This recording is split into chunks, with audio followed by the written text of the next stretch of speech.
ওমকারেশ্বরের ঠাকুর দর্শন করে আমরা বেরিয়ে এলাম। তখনও ভোর হয়নি, তখনও দেখো কেমন আকাশটা পরিষ্কার হয়নি। নর্মদা নদী, তার উপর দিয়ে একটা ব্রিজ গেছে। এক পাশে হচ্ছে ওমকারেশ্বর মন্দির, এক পাশে মা মালেশ্বর মন্দির।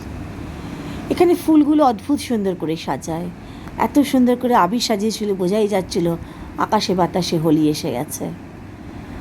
এরপর আমরা হোটেলে ফিরেই তাড়াতাড়ি করে ব্রেকফাস্ট করেই সবাই রেডি হয়ে নিলাম।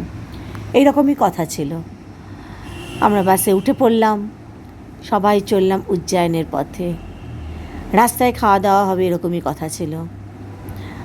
এদিনকে সবাই যে যার মতন কিছু পরতে পারো। আমি একটা লং স্কার্ট পরেছিলাম, এটা আমাকে চিরশ্রী দিয়েছিল। এইবার গাড়িতে উঠেই সবার খিদে পেয়ে গেছে।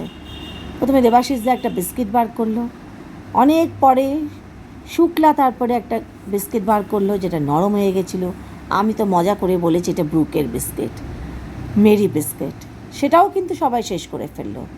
আর একটা জায়গায় জ্যামে দাঁড়ালো, সেখান থেকে আমি শিবাশিসকে বললাম জানলা খুলে সিকি চিপস কেন।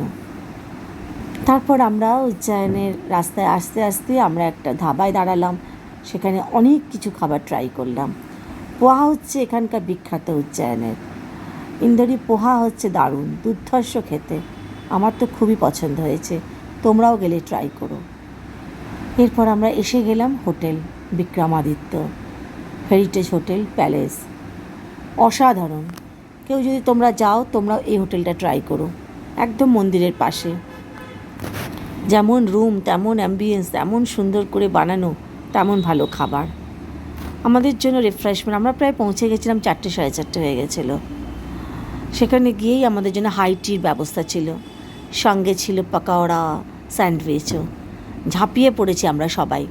খাওয়া দাওয়া করে আমরা সবাই বললো রুমে গিয়ে একটু রেস্ট করে 6:30 সবাই মিলে আবার বেরোনো হবে, যারা বেরোতে চাও।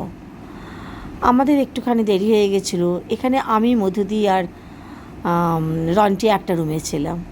দেখো সন্ধেবেলা কী সুন্দর লাগছে, লম্বা করিডোর। এই দেখো এরকম করিডোর, চারপাশে হচ্ছে রুম। আমরা তিনজনে একটু দেরিতে গেছিলাম বলে সবাই বেরিয়ে গেছিলো। তো আমরা আমাদের মতন করে উজ্জয়নটা সন্ধেবেলা ঘুরলাম। কত সুন্দর টুকটাক কিনছিলাম, এটা ওটা দেখছিলাম। ভালোই লাগলো ইভিনিংটা। ফিরে এসে আমাদের আবার ডিনারে যেতে হবে।